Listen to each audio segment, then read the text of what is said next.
should go to the window, open it, and stick your head out and yell, I'm as mad as hell, and I'm not going to take this anymore. I don't want to follow. And welcome, brothers, sisters, working class heroes. This is The Rick Smith Show. Thanks so much for being here today on the big program. Lots to get to, lots to talk about. Interesting day today, most certainly. Interesting day. Joe Biden just gave what is, I'll tell you, the best speech I've seen in the last four years and 50 days. I was waiting for Van Jones to come out and say, this is presidential. Compassion is back. Leadership is back. Caring is back. The idea that it's all about one individual gone. I love the fact that Joe Biden talked about we're all in this together, that we all need each other, that this isn't a go it alone thing. I'm just at this moment thrilled that we actually have a president who gets to the point.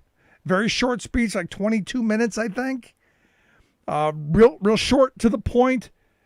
Just doing his job. And I've said, Joe Biden is a working class president. He's a guy who rolled up his sleeves and gets the job done. And today did that in the most unceremonious of ways.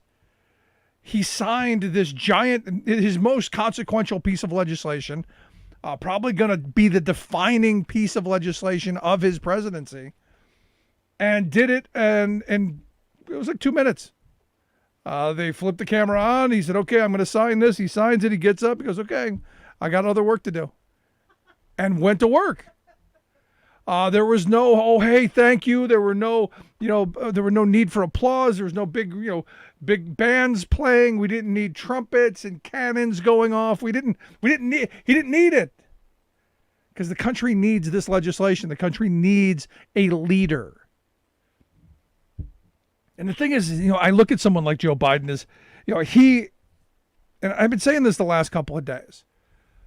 People like Joe Biden, people like Tim Ryan, people like Sherrod Brown, they're the reasons that I am a registered Democrat. There are a whole bunch of reasons, the things the Democratic Party does, I'm not thrilled with. But these guys who are fighters and defenders of workers, people who roll up their sleeves and get to work and get the job done. Those are the reasons that I'm a registered Democrat.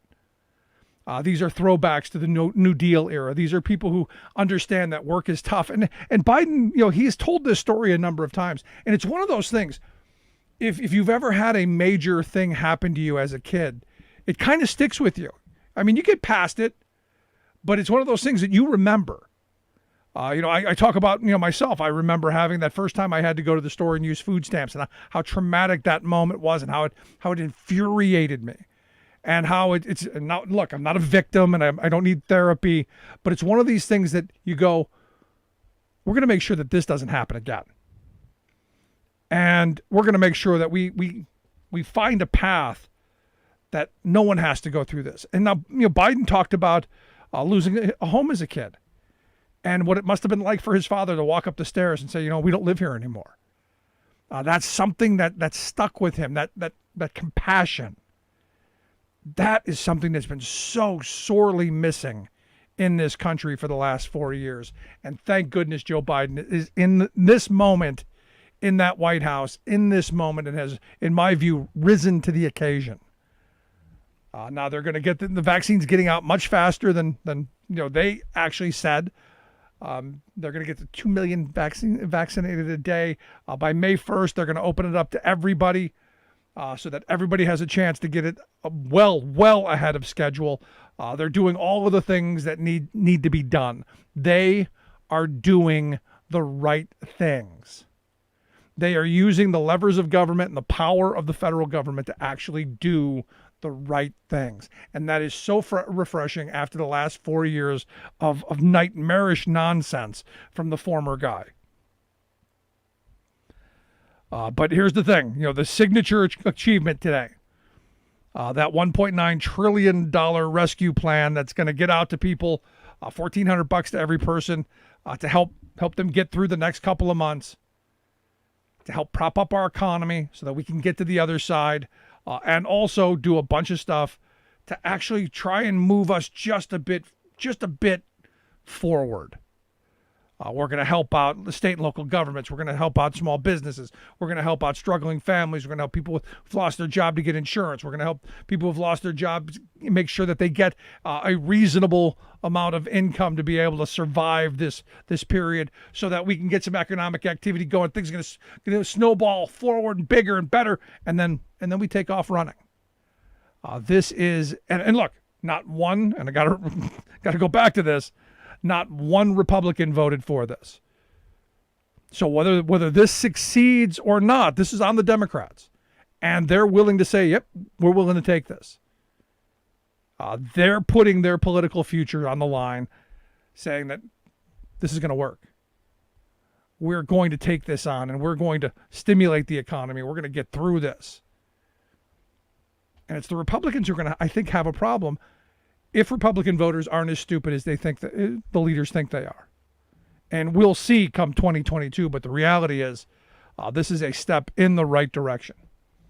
And look, the numbers are coming down, the number of infections are coming down, the number of deaths are coming down. And look, we've even come out of the number one spot of the most infected country in the world. Brazil now has more outbreaks than the U.S. has. So now Brazil is number one in horrible. We're still number two, but we're going in the right direction. Down.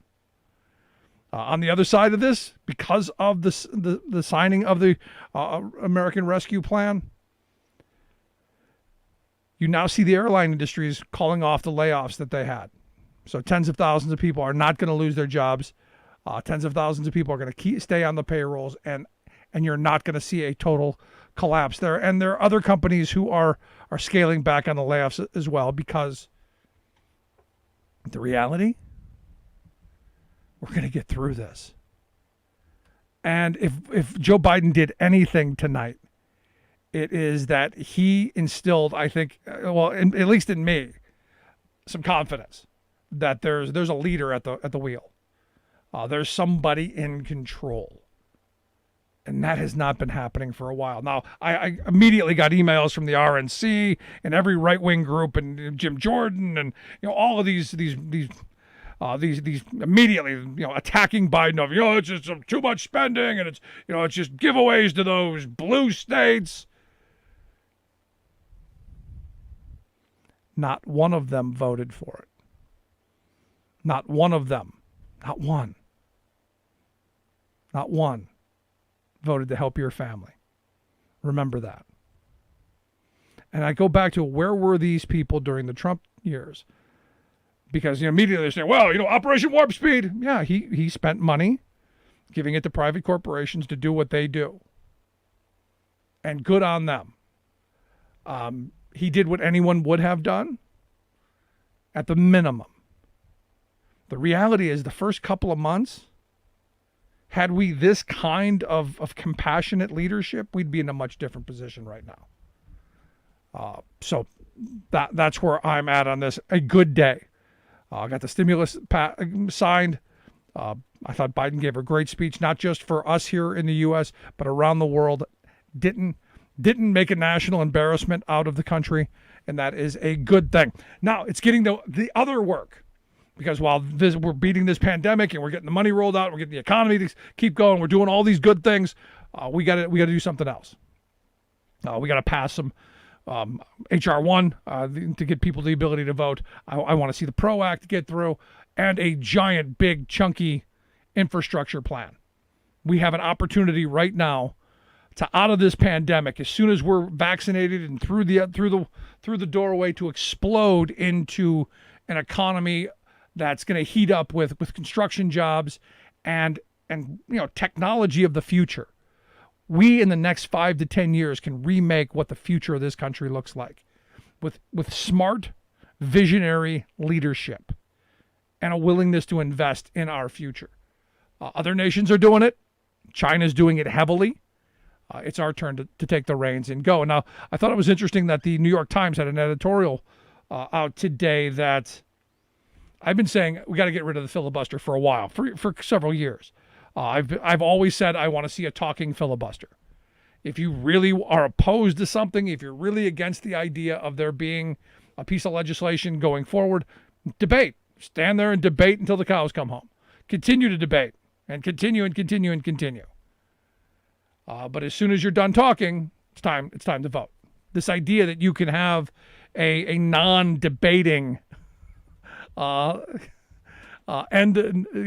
an eternal debate without any words is ridiculous. What happens and what has happened over the years is, someone raises their hand, I'm going to filibuster, and it dies.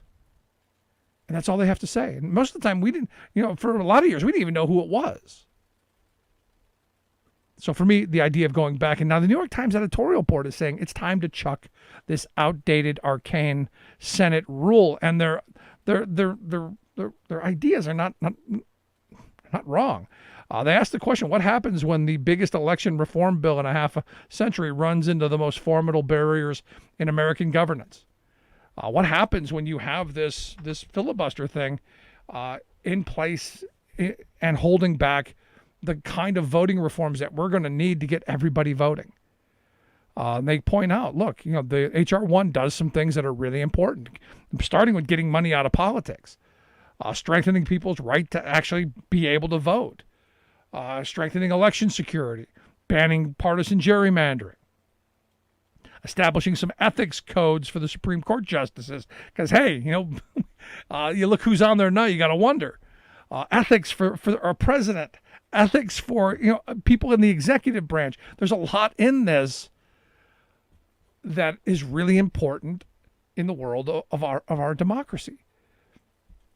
So you have that on one side of the table. On the other side, right now, as they point out properly, the Republicans are going full bore tilt, crazy boogie on trying to limit the ability for people to vote, ending early mail-in ballots, ending, easy registration, doing all kinds of crazy things like having your ballots notarized if you're going to mail them in, much more stringent photo ID laws, all kinds of things to stop people from voting, to make it more difficult and more restrictive, because they, without evidence, seem to believe that Trump was right and there's all this fraud and all this stuff going on.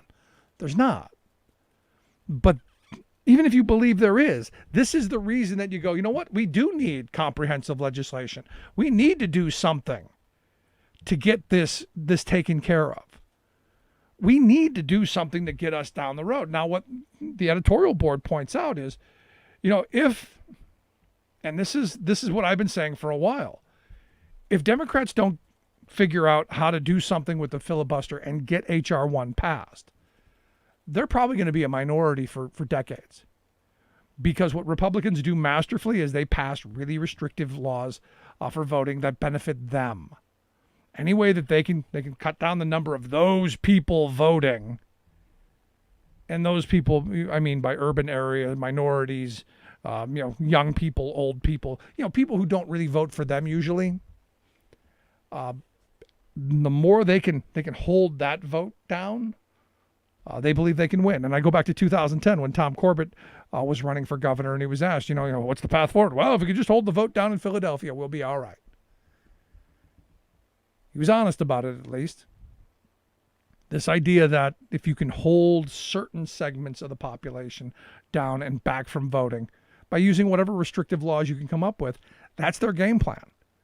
And if they get this through these next legislative sessions, and the Democrats don't get a federal law to override that, you now have a situation where all of these bad ideas, all of the restrictions on voting are back, and chances are, and Republicans are gambling on this, which is why it's not surprising that not one of them voted for the American Rescue Plan. There won't be a Democratic president or Senate ever again. And that's kind of what the view is in this. And I I don't disagree with them. In fact, they write, the point of H.R. 1 is not to help Democrats. It is to rebuild and reinforce the crumbling foundation of American self-government and abolish voter restrictions erected for explicitly partisan gain. They say a federal law would protect all voters. If the choice is between saving the filibuster and saving our democracy, it should be an easy call. And this is where I come back to. It should be an easy call. Because when you talk to conservatives one-on-one, they agree everybody should have the right to vote. If you're an American citizen, you should have the right to vote. Nobody disputes that. It's when you get into the groupthink and you get into this, well, Donald Trump was cheated and they stole the vote, again, with no evidence.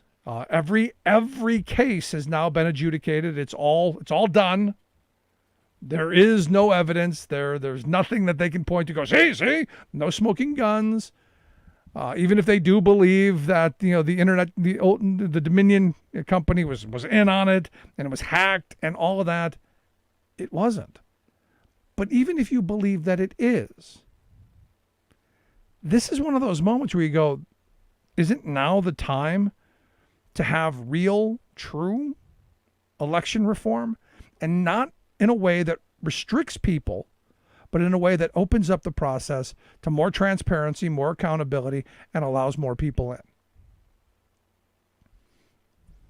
It's always been insane to me that on a Tuesday, we've got to wake up, get there as early as you can, because maybe you might sneak in, and stand in line for hour to go vote, when you could do it in the days before, when you could send it in, as I did here in Pennsylvania in the last election, which I loved.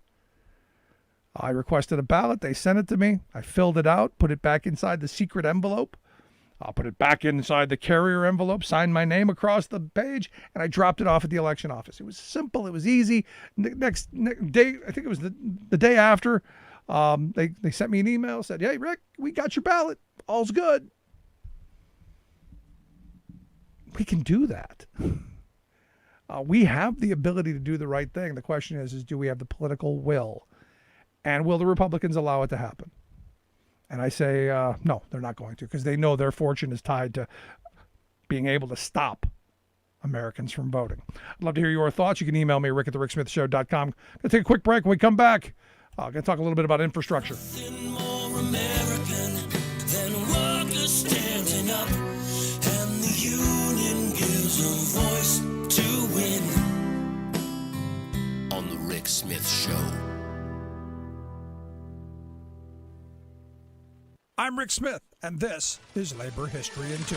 On this day in labor history, the year was 1950. That was the day 4,600 baggage handlers, mechanics, and store personnel ended their strike against American Airlines. The 11-day strike affected airports in 34 cities, crippling 80% of Americans' operations. Transport Workers Union leader Mike Quill demanded wage increases, job security, and the guarantee against subcontracting out of maintenance work. The transport workers had been locked into negotiations and mediation for months leading up to the strike at the beginning of March. In her book, On the Ground, Labor Struggle in the American Airline Industry, Liesl Miller-Ornick notes that the strike was an example of cross-skill solidarity within the union. Union baggage handlers were the first to walk out. Quill hoped to garner support by emphasizing that the planes were improperly maintained. He demanded that President Truman take over the airlines on the basis that the planes were unsafe for public transportation. Support for the strike remained strong in larger cities, but in smaller cities, strikers looked to return to work.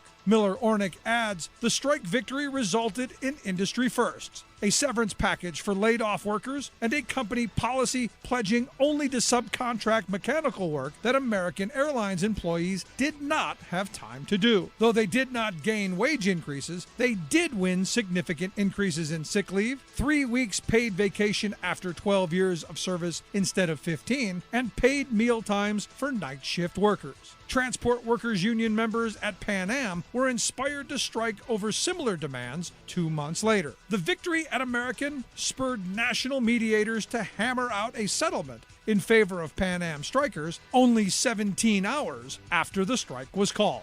Like what you hear? Check out more at laborhistoryin2.com.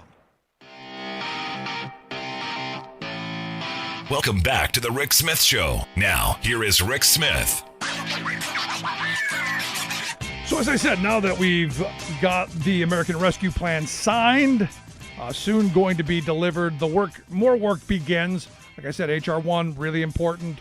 The PRO Act, in my view, extraordinarily important. And we need a big, chunky infrastructure bill. I mean, we went 4 years with Infrastructure Week almost every week.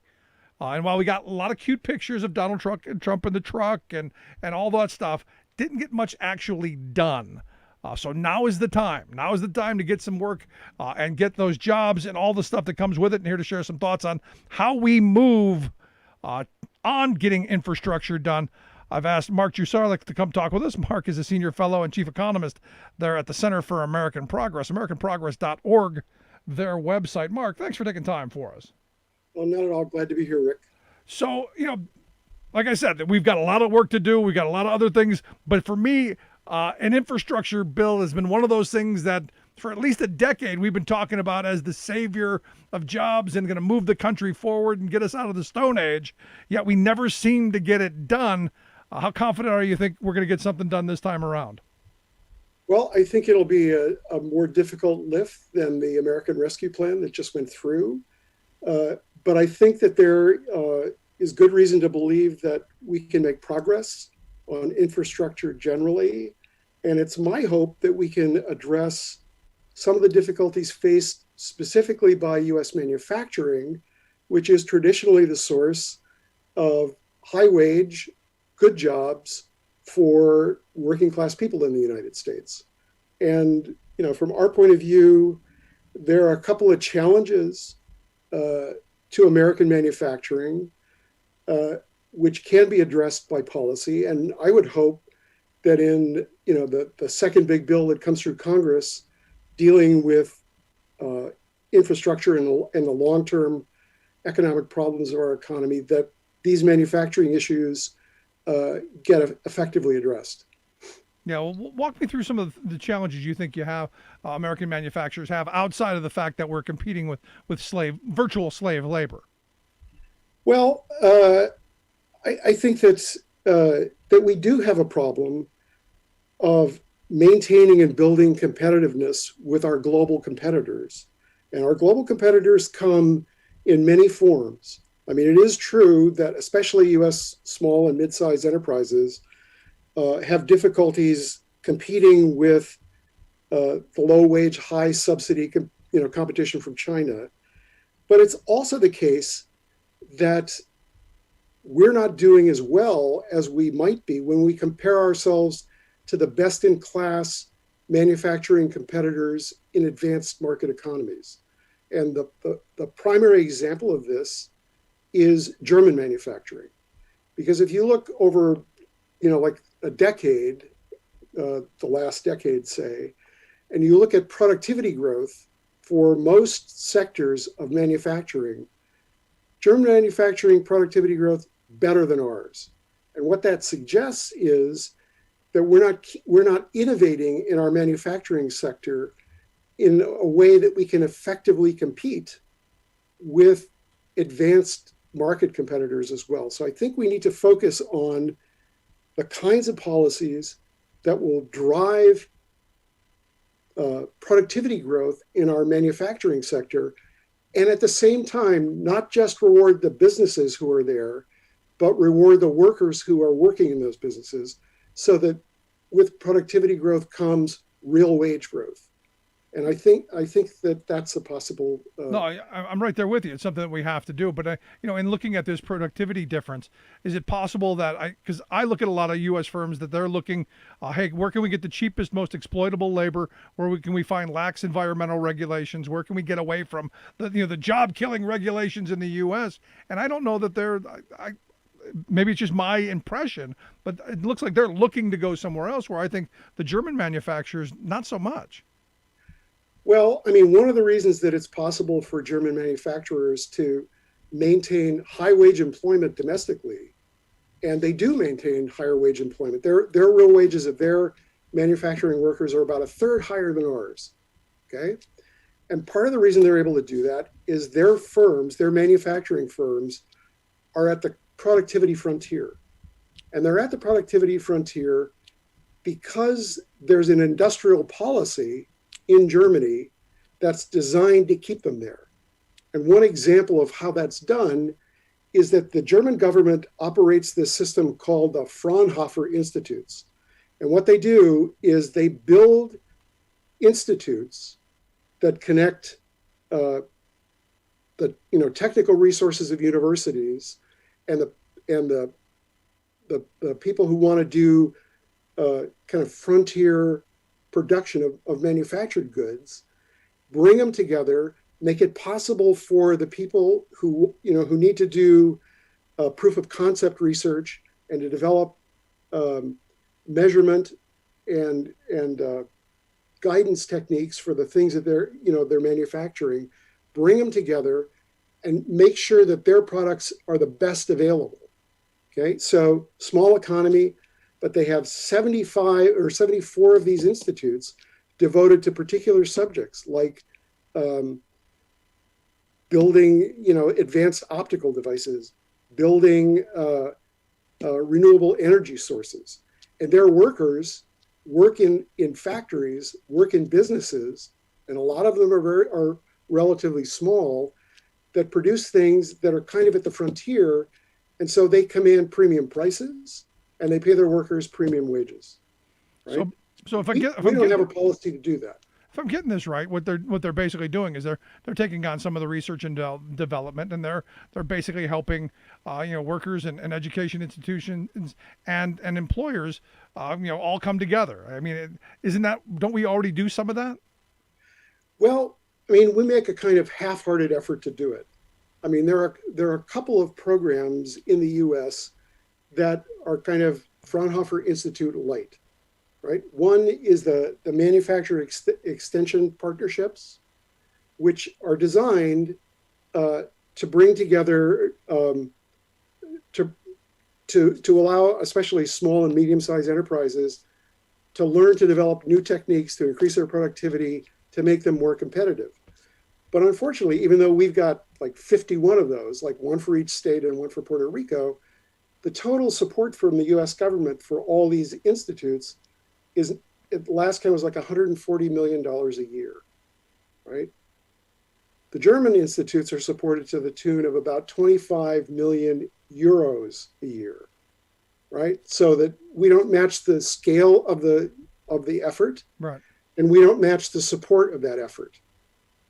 And we don't have a system that's designed to make sure that aid is going to firms that are actually going to pay their workers real wages, right? They're going to pay them something of the productivity gains that they make. Well, in Germany, correct me if I'm wrong, though. I mean, they've got a much more heavily unionized country, and where you actually have workers who sit on the boards of these companies and actually are part of making decisions. So there's a much different employer-employee relationship in Germany than here, where we're still in the master-servant mindset. Or am I wrong? No, you're right about that, and that counts for an enormous amount.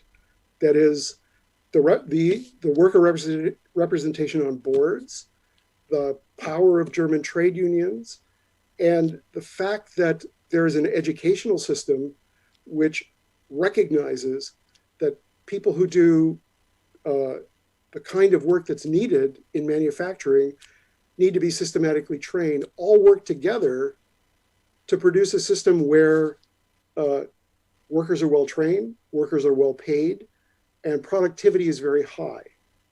And so if we're going to compete in a world where that's the best in class standard, we need to think of ways where we can drive our manufacturing, our domestic manufacturing, to replicate some of that. That is, to train their workers to use the most advanced techniques and to produce goods which are globally competitive. I mean, so the problem is getting US manufacturing in general to go high road. Right. That is to use the best possible technique, to train their workers, and to pay their workers. As opposed to let's go to China and get the cheapest labor we can and knock off a bunch of cheap plastic crap. No, I'm with you, but again, you're talking about different cultures and different societies, because Germany has a VAT tax, they've got national health insurance, they've got a whole bunch of structural advantage, I think, than the U.S. does. No, Yes, they do, and it's not an easy lift, but one of the things that we're suggesting as a result of the research that we've done is to bolster the manufacturing extension partnerships and another set of support institutions under the rubric of Manufacturing USA in ways that incentivize US businesses to treat their workers in a different way, right? So one of the things that we're suggesting is we can subsidize these kinds of institutes, which are designed to help businesses produce better, more effectively, more innovative products. But we can do it on condition. And we do it on condition that they operate in a way which their workers are paid best in class wages, and where workers receive really good training. And the training is the kind of training that allows them mobility across firms. I mean, right now, most firms, if they want to train a worker, will train them in things that are particularly germane to that firm, but it's not like a union apprenticeship, right? You're a union apprentice, people know what you know, right? And you can say, hey, I'm tired of being here, I'm going to someplace else, right? And it's that kind of training that we're advocating that these firms support and participate in as an entry fee for getting the kind of support that these expanded extension partnerships and Manufacturing USA institutes give to them. Now, this sounds like something. This sounds like something that you could get, like the Chamber of Commerce and the building trades to come together on some level, or is this a little too pie in the sky yet? Well, I actually think there is an opening here, right? There is an opening for a couple of reasons. One, I think there is a general recognition that if something is not done to deal with the shocks that our working classes endured because of the financial crisis, because of the China shock, and all the other things that they've endured, that we are going to be in an economic and a political mess for a long time. Yep. Okay, and I think maybe not among the craziest Republicans, but among more reasonable types, there's a recognition of this.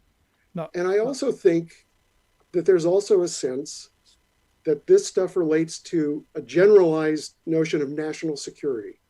That is, the pandemic has shown us, if you don't have a domestic manufacturing system that can deliver what you need in terms of medicine, you are in trouble.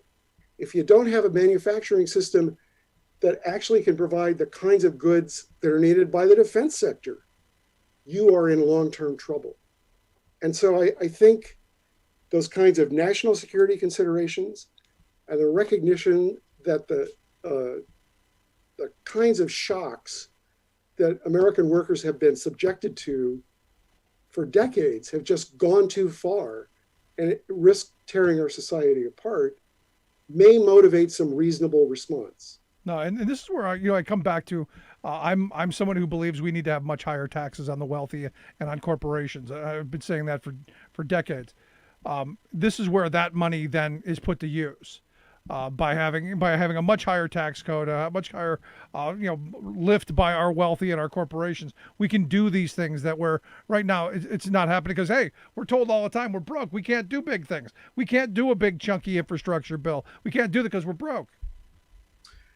Yes, and in fact, if you look at the cost of doing something like we're proposing, relative to the problems that we're facing, the cost is not that high, right? So if we said we're going to have 100 manufacturing extension partnership institutes located where industry is now, where the small and mid-sized enterprises need help to get to the productivity frontier. And we were going to support those institutes at the level of, say, $25 million a year. That's $2.5 billion a year. Okay, that's real money, but it's not going to break the bank, right? If we do something similar with the Manufacturing USA Institutes, which are designed to bring the very latest kind of scientific discovery into shape for putting it into commercial production, that's a way for us to counter the challenge that we see from places like China, because China is saying China 2025, which they're now reconfiguring and rebranding, is an attempt to say we're going to take the commanding heights in really important industries. We're going to do artificial intelligence the way nobody else can do it. We're going to do production of electric vehicles in the way nobody else can do it. And in fact, if they succeed, right, the world will buy its artificial intelligence software. It will buy its electric vehicles from China. And where does that leave us? Where does that leave our manufacturing? No, it's an excellent point. I mean, I think people who see that challenge also recognize that building out domestic manufacturing has a really important strategic component, right? So the effects on American workers, the strategic effects, both I think argue that we need to pay really serious attention to it. And I think that, that general perspective is embedded in Biden's Build Back Better notion, the kinds of plans he's already advanced. And I'm very hopeful that we can embed these and other policy changes in the next big bill that goes through Congress, so that we can do things that in the long term help American workers live a middle-class existence, have stable employment, and work for firms that are globally competitive. No, it's something that we absolutely need to do, and it's the investment into the 21st century that needs to happen. And I'm hoping that there's some movement on this. This is an opportunity right now to maybe pick up where we have failed in the last several opportunities to get us out of the. I always use the Thomas Friedman quote when he came from China to LAX. It was like going from the Jetsons to the Flintstones, with us being the Flintstones. Maybe we can get out of that. But Marc, I appreciate the time and the thoughts. I'd love to have you back as this continues down the road, as we do more on talking about infrastructure. Great. Good to talk to you, Rick. I'd be happy to chat anytime you like. Good stuff. I appreciate it. Marc Jarsulic, Senior Fellow there and Chief Economist at the Center for American Progress. Check out their work, AmericanProgress.org, their website. We'll get links out on how you can check out the work that they do. Quick break, right back. Stick around. You're listening to The Rick Smith Show. We're working people. Come to talk. Remembering that united we bargain, divided we beg. Rick Smith.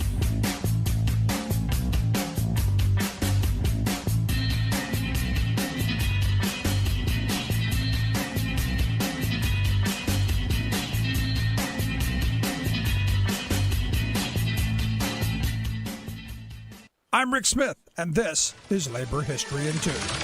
On this day in labor history, the year was 1937. It was a tragic day of history repeating itself. An explosion occurred deep inside the Macbeth mine in Logan, West Virginia. In the immediate aftermath, the bodies of 2 miners were recovered. Rescue crews scrambled to locate and save the other trapped miners confined in the mine. But the explosion had occurred 2 miles from the mine's entrance, making rescue extremely difficult and dangerous. Newspapers from the region reporting on the rescue efforts painted a grim picture. The Eugene Register Guard painted a heartbreaking picture of stumbling rescue crews, so worn out they could only speak with difficulty of the terrors of the explosion in the deep pit. In all, 18 miners lost their lives on this date. For the miners and their families, the day was cruelly tragic. For just 6 months earlier, on September 2nd, an explosion had occurred at the very same mine, claiming the lives of 10 of their comrades. The September explosion was blamed on a spark from a cart hauling the coal.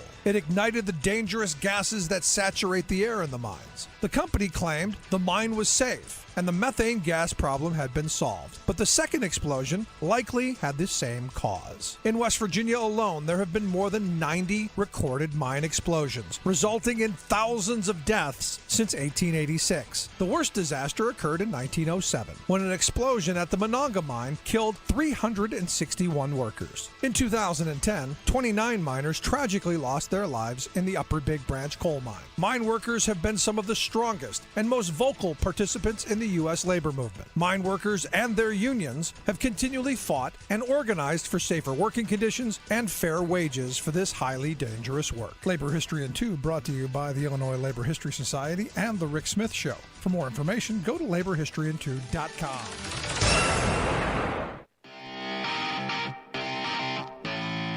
Welcome back to the Rick Smith Show. Now, here is Rick Smith.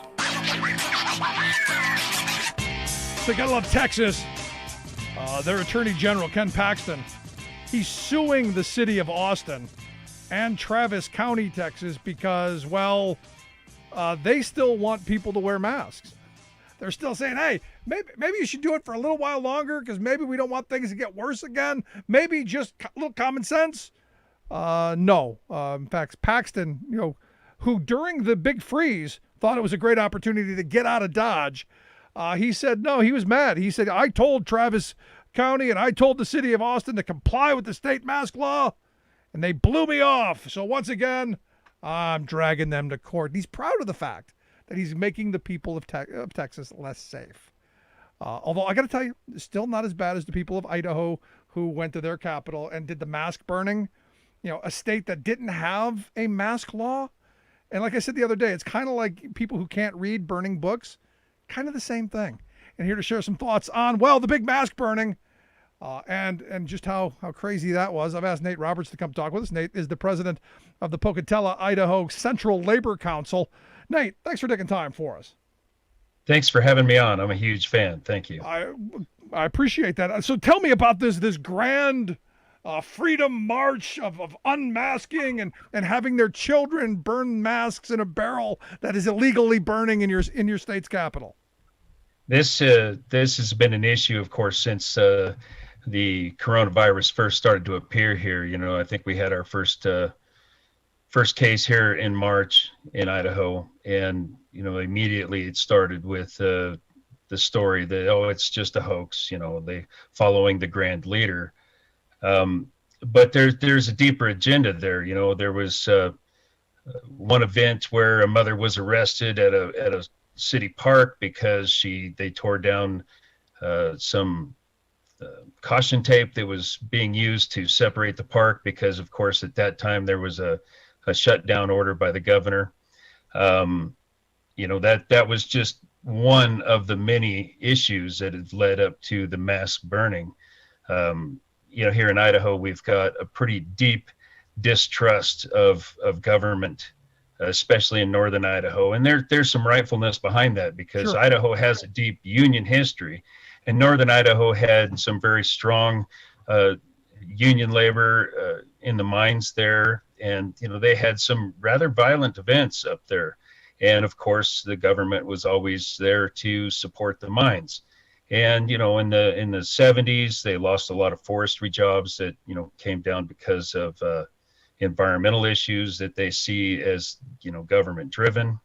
So there's a lot of deep distrust towards the government, but they're taking it a little far. And there's a deeper agenda that ties the anti-maskers with the anti-vaxxers and the Second Amendment. And, the Second Amendment fans really are using that as a tool to whip these individuals up into different situations. No, and look, here's the thing. I understand all that. I'm as distrustful as government as anybody. As I've said for a long time, I'm more on the side of government because at least those people have to stand in front of me every 2, 4, or 6 years and justify what they've done. As we're corporate America, they don't. My problem is when corporate America and government marry up, like you're talking about in the mines. We've talked about mine wars in Colorado, Idaho, West Virginia, all across this country. That's my problem when the two of them get together and one uses the other to crush us. That's the real problem. But, Right. And look, I do understand. I don't want to wear a mask. I shouldn't have to in my home. or if I'm by myself. But when you're around other people, it's just common courtesy to be at least decent. I mean, this is where I'm struggling with all this because I hate wearing a mask as much as anybody, but it's about being decent to somebody else, to you if I see you on the street. Yeah, and I agree with that too. Unfortunately, these individuals don't feel that way. They feel that freedom is the cure, as they like to say, which I still don't quite understand that because they're not wearing a mask is actually prolonging the issue. Right. We see that Joe Biden just recently, just within the last couple of hours, came out and said that he wants to see vaccinations open to everybody, by May 1st, if I heard that right. Had the previous administration handled this event correctly, we could have been out of this situation already, but they chose to ignore it and to really use it as a tool against, as they saw, the blue states. Yeah. Now your state's going to get some money out of this, right? Right. Boise's going to get some. Idaho's going to get some money, right? Right. But, don't put it past the Idaho legislature to try to ruin that. They recently turned down a $6 million grant for pre-K school education, a $6 million grant. So no money needed to be paid back. Wow. Today, I believe they voted to eliminate the Powerball here in the state of Idaho because it was going to be international, includes Australia and Great Britain, and they were afraid that Australia's gun laws would become an issue here in Idaho. So let's get rid of the state lottery. Now, granted, I understand that, but that's still roughly about $14 million for Idaho schools, which Idaho is, 51st. We're always shooting for that bottom spot in per pupil spending here. So, there's so much involved there. These anti-maskers, are, their favorite saying when it comes to public education is they don't want government schools teaching their children. So there's deeper agenda there. It's tied with Christian fundamentalism, which is tied with white nationalism. There's a Christian reformist movement that still exists in northern Idaho. So there's a lot of different reasons that we see this here in Idaho. It just so happens that in my opinion, the fact that Idaho scores so low in their education funding, we're not helping ourselves.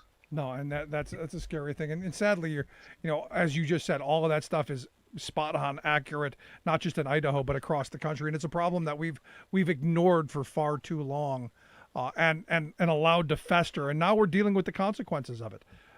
This idea that, being ignorant is somehow, the high ground. I'm struggling with it. I like to say that ignorance is a choice. If you choose to be ignorant of the situation, especially in the age of information that we have, where you can literally have, information at your very fingertips 24 hours a day. If you don't understand the situation, it's because you choose to. That's a good point. point. If you're choosing to listen to one side and one side's agenda, then you're choosing to be ignorant. No, I'm right there with you. But let me ask you this, Nate, because Joe Biden just gave his big speech, signed the American Rescue Plan, going to help get money into people's pockets, going to help our economy. The next part of this is getting the other work done. We need a giant infrastructure bill to get us out of the 20th century and somewhere near the 21st century. We need to do something on voting rights. And for me, the big ticket item is the PRO Act. I want to see all of the horrible things that have been done over the last 70 years to workers and to labor law undone. And we need comprehensive labor law reform. And the PRO Act, to me, is a step in that direction. In a state like Idaho, which is a right-to-work state, what would that mean to folks like you and our brothers and sisters in Idaho? Well, it would be nice to see, we have the Idaho National Laboratory that sits out on the desert here, one of the key places when it came to nuclear power. And that Department of Energy location, has a lot of, it's currently represented by the United Steelworkers.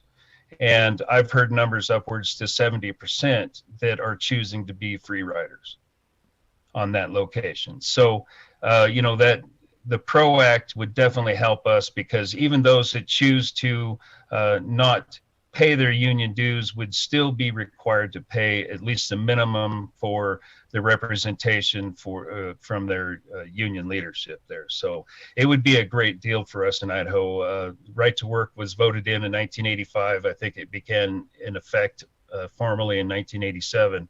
And since then, we've definitely seen a flattening of the wages in Idaho.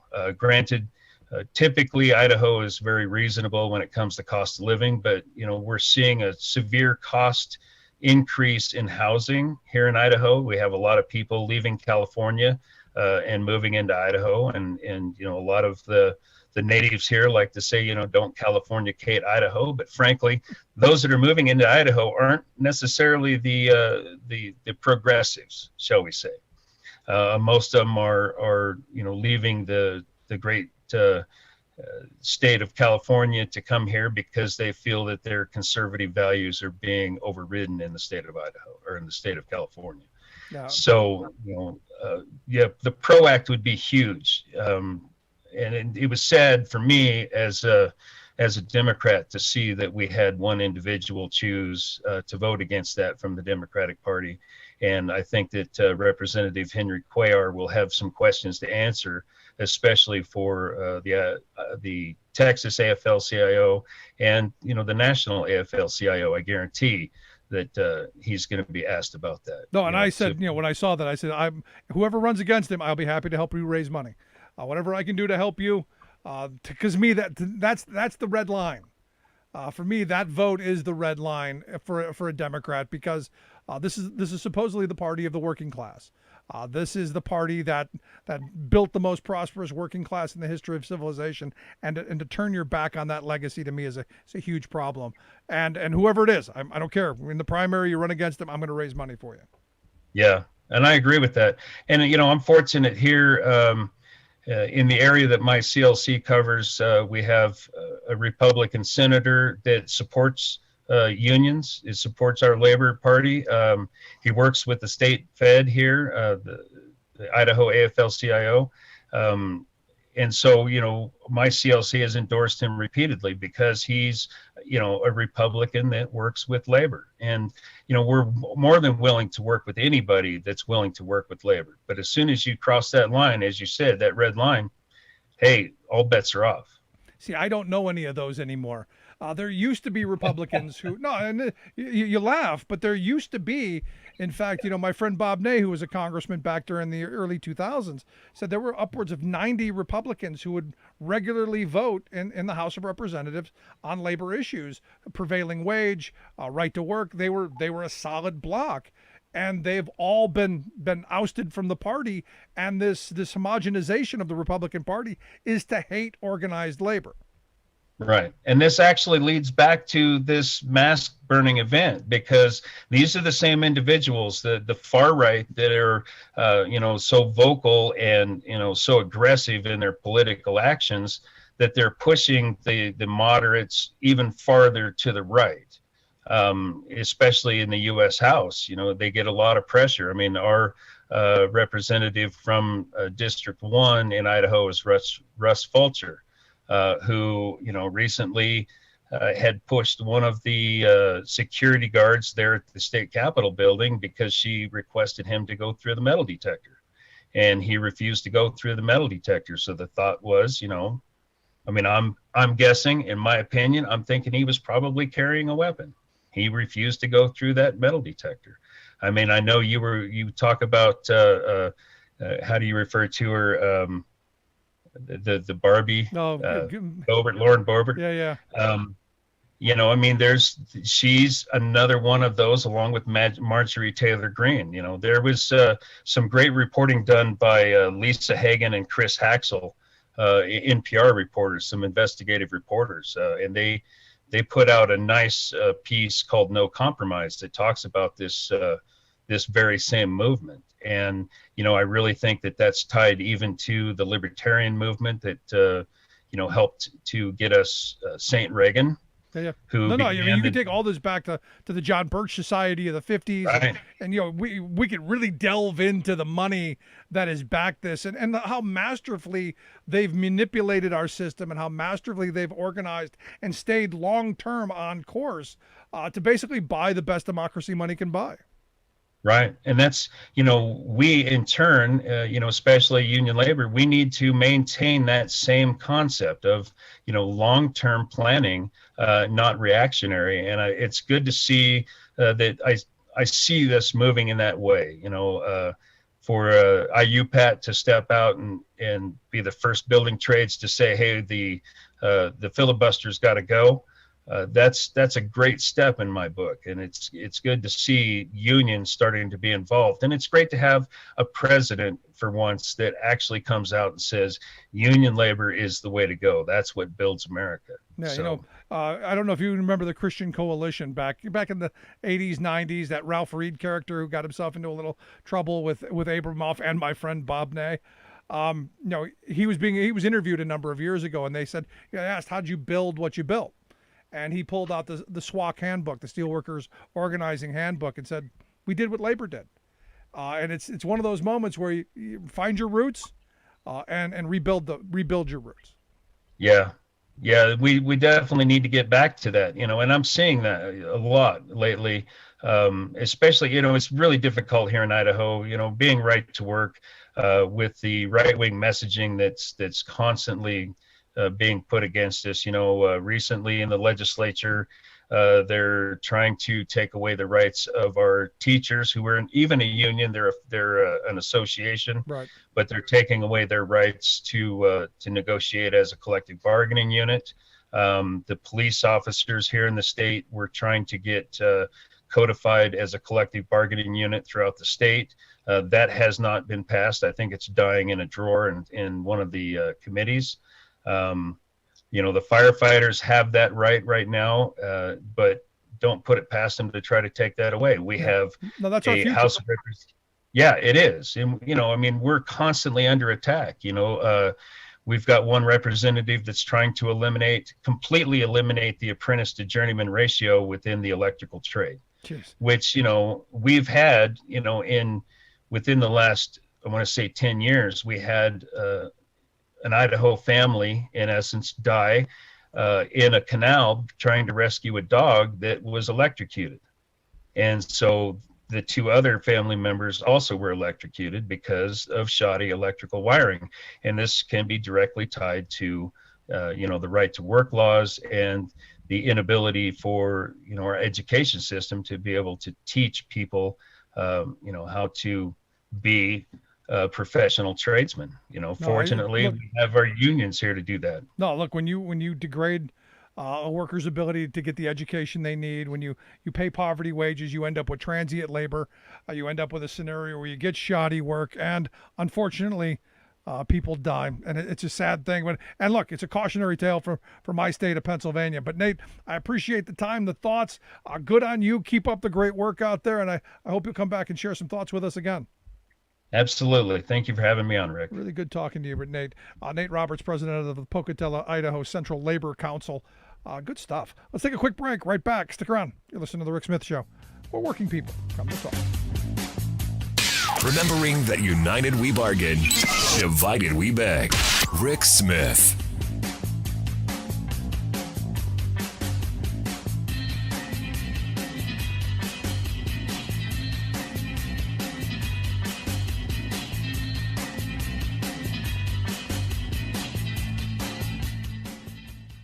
I'm Rick Smith, and this is Labor History in 2. At some point in your life, you may have had someone call you a Luddite. Maybe you had a hard time programming your DVR or working the latest app on your smartphone. But at some point, technology gets the best of us all. But did you know the term Luddite has its roots in labor history? And on this day in labor history, the year was 1811. That was the day that British textile workers, known as Luddites, led an organized protest against new technology being implemented in their industry. The Industrial Revolution had transformed textile work in Great Britain. Water and steam powered new machines that sped up work and diminished the need for highly skilled labor. skilled workers saw their wages slashed. A long war with France further devastated England's textile trade. One group of workers impacted were stocking makers in the Nottingham area. Angered by their loss of income, the workers decided to act. They gathered for an angry protest. They were inspired by stories of an apprentice stocking worker named Ludd, who was said to have broken his equipment in protest against an unfair boss. Whether the story of Ludd was real or a legend, the protesters became known as Luddites. The Nottingham Journal reported the workers, quote, proceeded with a premeditated determination to destroy some stocking frames employed in the area. The protesters spread across northern England as workers smashed the stocking frames with sledgehammers. Some workers paid with their lives. In April of the following year, a mill owner told his men to shoot into a large crowd of protesters, killing 3. The next day, British troops killed 5 more. Despite their protests, the Luddites could not halt the march of technology that brought dramatic change to their work. Like what you hear? Check out more at laborhistoryin2.com. In February, Texas Senator Ted Cruz ran off to a luxury resort in sunny Cancun, Mexico, during the deep freeze that devastated millions of his constituents. But I wasn't mad that Ted fled. What upset me was that our government let him back into our country. Cruz is, after all, the two-legged, self-aggrandizing ego that arrogantly and illegally tried to cancel the ballots of millions of voters in last year's presidential election. Then he helped dupe a crowd of trumpeteers into storming our nation's capital in a violent and silly attempt to seize control of our government by force. Now, the wannabe autocrat is demanding that the Supreme Court suppress the people's democratic will. He's teamed up with the sour old corporate plutocrat, Mitch McConnell, to back a ploy by Arizona Republicans to disenfranchise Latino, Indigenous American, and black voters. Cruz and McConnell demand that the court's partisan Republican justices gut America's landmark Voting Rights Act, which prohibits states from restricting the opportunity for minority voters to participate in the political process. Arizona's Republican lawmakers had passed a nasty provision declaring that any ballot cast in the wrong precinct, no matter how valid, must be tossed in the trash, rather than merely allocating it to the voter's correct precinct. This almost entirely affects people of color, for GOP election officials play nefarious games with them, such as frequently moving their voting places, often at the last minute, with little notice. Instead of pushing their party to try winning these people's votes, Ted and Mitch simply want to eliminate the voters. They've asked the court to nullify that bothersome Voting Rights Act so their party can freely lock out minority voters. This is Jim Hightower saying the greatest threat to our democracy is not a violent mob, but a legalistic coup by thugs like Ted Cruz. Hightower's commentaries are brought to you by the Hightower Lowdown, the monthly newsletter with Hightower's take on what Wall Street and Washington are up to. For information, visit hightowerlowdown.org. Welcome back to The Rick Smith Show. Now, here is Rick Smith. So, Marjorie Taylor Greene back in the news again. Evidently, she decided that she wasn't thrilled with Representative David Cicilline.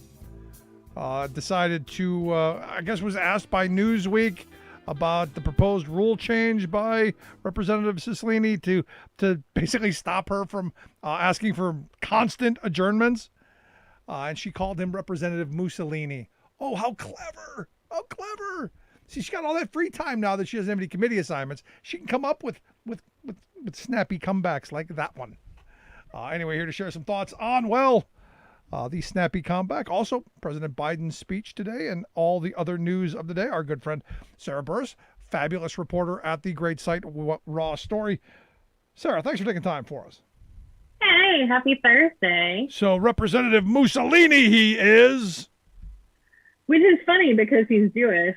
He's not even Italian. Poor guy.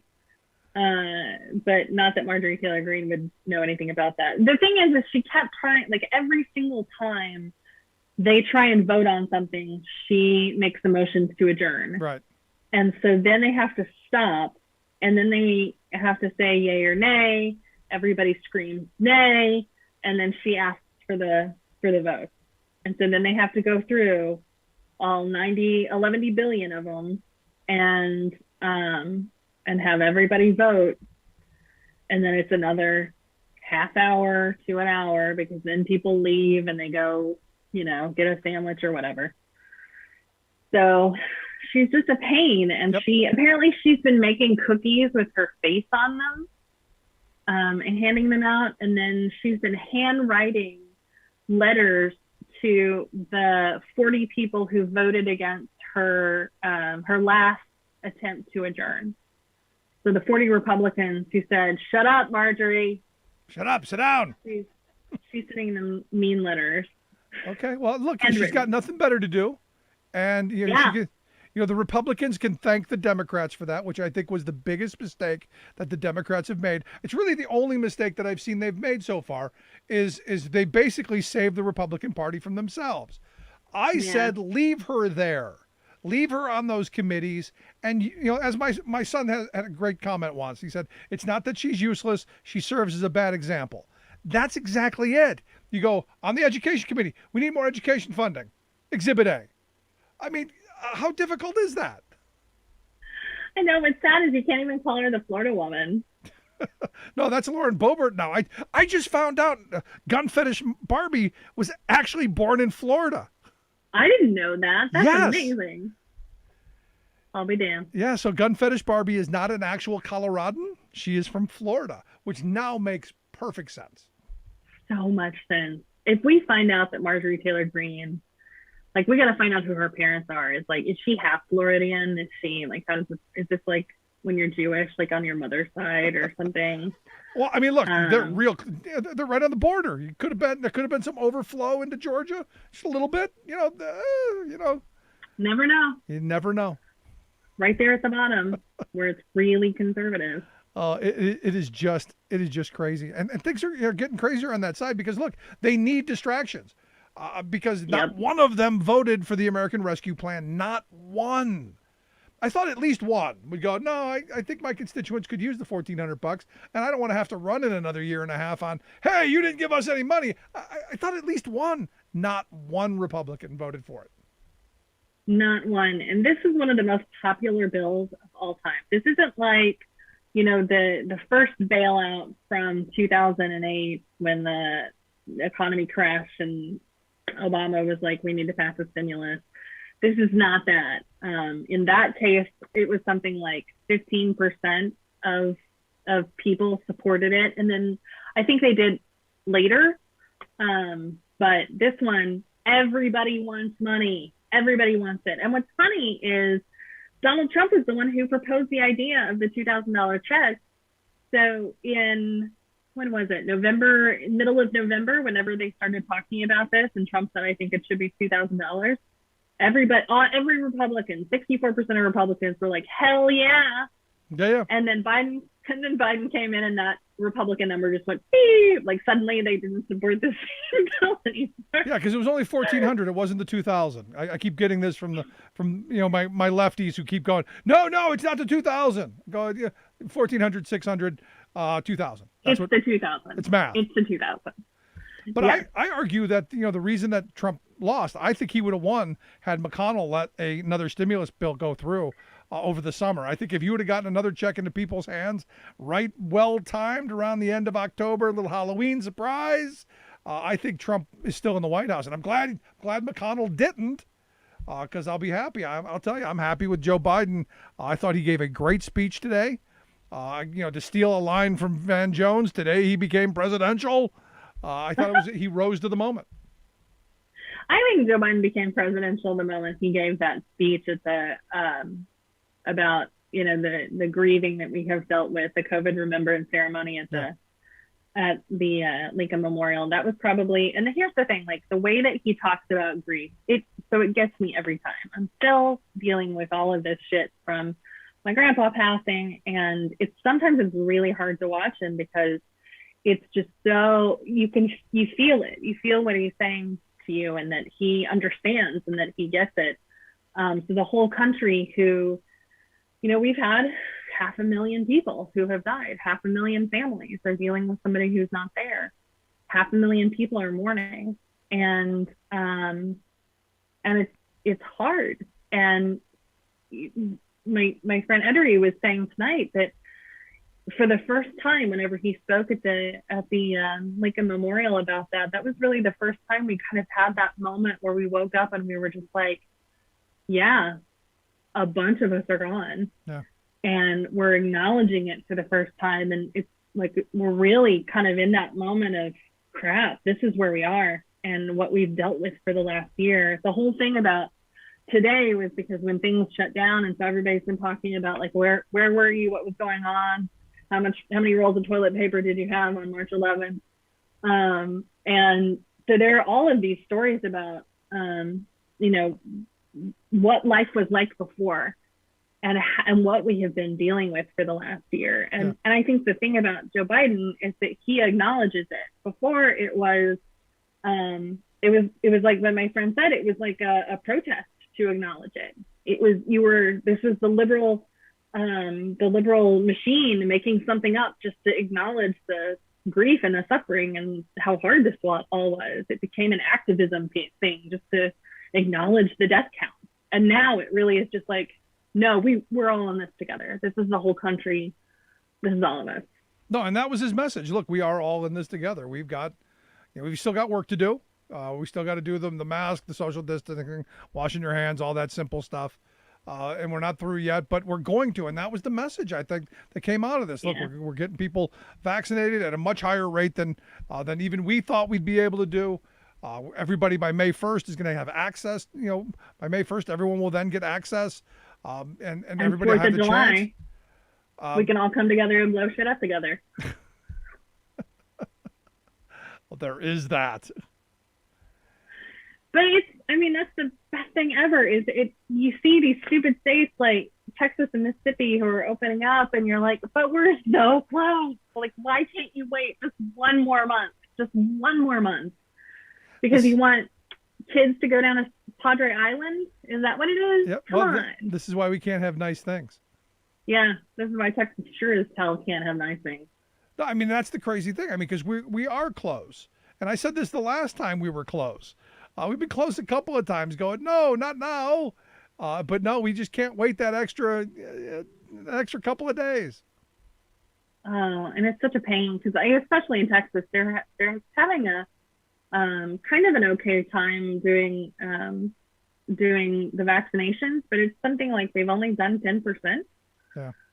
They've got a couple million people to go, and they're not really going that fast. And then you've got a whole bunch of idiots who don't even want it. So. No, and you can look at Florida where they're going into the wealthy areas and making sure that they're getting what they need, but everybody else, well, sorry. Oh, I was so furious about that. So the first story about that dropped last week when we first started to hear rumblings about it, and then it's gotten worse and worse. The stuff that Ron DeSantis was doing, where he was like, well, should I go down there whenever they are actually giving them out so that I can meet with some of these donors? And it's like, what is wrong with you, you smarmy freak? And so I wish that story would gain a lot more attention, because it is not something enough people are talking about. The right obviously is talking about whatever cartoons they're freaking out about today, and probably a new one tomorrow, whatever story they can invent. Yeah, Pepe Le Pew's not going to be in Space Jam. Yeah, God forbid. Which is funny because for the first time, Fox News is really defending something that's French. And I remember whenever they were opposing French fries. Freedom fries. I'm old enough to remember freedom fries. But I'm not old enough to remember Liberty cabbage. Yeah, I don't know the Liberty cabbage. That was World War I. You're not old enough to remember Liberty Liberty cabbage. That's what I said. I'm not. I said that. I'm not old enough to remember Liberty cabbage. During World War I, they called sauerkraut Liberty cabbage. So we've just swapped the word liberty for the word freedom. So we got the freedom fries. I'm waiting for it to come back. I'm still not putting it on my hot dog. That's gross. No, you're not going to do it? Okay. Well. No. I can't stand the The way this fact stuff that we had smells. a whole day. I can't imagine how you eat it. Last week there was this whole conversation on Twitter about between ketchup and mustard on a hot dog, and I was like, can we just stop for a moment and realize Great that finally, like, we're having conversations about condiments and not what a complete and total lunatic the president is. How exciting is that? Success. It's just such a huge weight. And I think when it happened, we talked about it at the time, like, this is going to be so much better. And like, I still have this PTSD where you're like, oh, something crazy is going to happen. The dog nipped a security guard. Like, oh my God, you know? And it's no, this is not that bad. This is not that bad. Yeah, I had someone email me and said, Major should be put down. Oh, please. He didn't even break the skin. Just send him back to Delaware for a little while. Well, he comes back, I think, this weekend. That's all right. Hey, I think I'd rather have the dog than the Secret Service. So there is that. I got send him to my house. Like, I would totally chill with Major. There you go. All right. I got Oklahoma, right? Where you're from? Yes. What's going on with Oklahoma? What's that evidently they're in the process of passing, giving drivers who run over people, protesters, immunity as long as they say that they're fleeing the riot. I mean, are we setting up the next stand your ground laws where somebody goes plowing into a bunch of protesters and go, oh, I was fleeing. I was afraid. Is this what's coming? I think that's what the point of it was. What's interesting is, oh God, what was it? Maybe 5 or 6 years ago, there was a suicidal OSU student in Stillwater who drove her car into a crowd of people at the homecoming game. And I think she killed maybe 1 or 2 people. And so this idea that suddenly they've completely forgotten this story, and they're like, oh, well, you know, if you feel like you're being threatened and you need to drive into a huge group of protesters, then that's fine. Which is strange because I just keep thinking of like all of the parades I went to as a child, you know, like, is that suddenly going to become a thing? Or are they just going to start plowing into to protesters? And is this that I don't think that this is ultimately going to stand up in court if they pass this law and then somebody tries to use it. I think it's going to end up being overturned because it would take a test case to do it. And so it's like, okay, I'm curious when this is going to happen. It's not like it happens that often. Yeah, or ever. I mean, it's like, what is it, North Dakota and I guess, what was it, Mississippi, I think? They both passed. Well, it happened in Charlottesville. No, I'm talking about something else. They both passed. They both signed into law or passed into law the transgender no sports thing. Oh, when yeah. you go, and neither state has had anyone. So it's basically they're passing laws that haven't even happened. There's nothing there, but they're being proactive. So they're planning on people to drive into crowds in Oklahoma, and I guess they're planning on people being transgender and wanting to play sports. Yeah, in Mississippi. I mean, at that point, here's the thing. Like, if you're a trans person growing up in Mississippi, I really feel like you pretty much should be able to do whatever the hell you want because you're probably dealing with a whole lot. Leave. You should leave. We will give you some shelter in the land of Washington. But get away from the crazy people because it's not going to end well. Crazy. Let's talk crazy. Tucker Carlson. Tucker Carlson's got himself in a ringer here. Saying the girl thing in the military bad. Yeah, that I've never been more furious. That happened last night during his show. He decided that his problem with so this all started because Biden promoted 2 women who were up for promotions in the military to be 4-star generals. Right. The Pentagon was scared to put them forth during the Trump administration because they were scared that he would be against it. They didn't want to, cause any waves or freak grab him by out. what and they'd kill him. Right. So, they totally would too. Especially that one that was on the left of Biden. Like, yeah, and it was a great picture. It was a great picture with the 2 generals and Kamala Harris. It was a good picture, I thought. I think it was really beautiful and exciting. And I mean, there are people who served in Iraq and Afghanistan a couple of years ago who have never seen a female commander. and like a female general, a 4-star general like that. It's like, oh my God, this is so badass. But the stupid thing that Tucker did, out of many of the stupid things he did, is he took issue with the fact that flight suits in the Air Force, they're making them so that they'll have a little bit of, tummy room for a pregnant flight officer. So, which it turns out, the thing is about flight officers is they spend millions of dollars training these airmen, right. air people. So that this idea that they can just be like, oh, we're going to throw you out because you're pregnant, like, that's not how this works.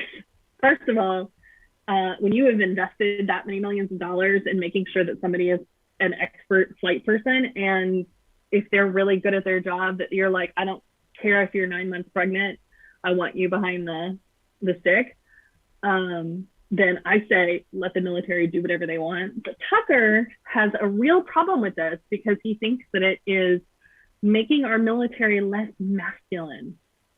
I was like, have you ever seen how fierce a woman is whenever she gives birth?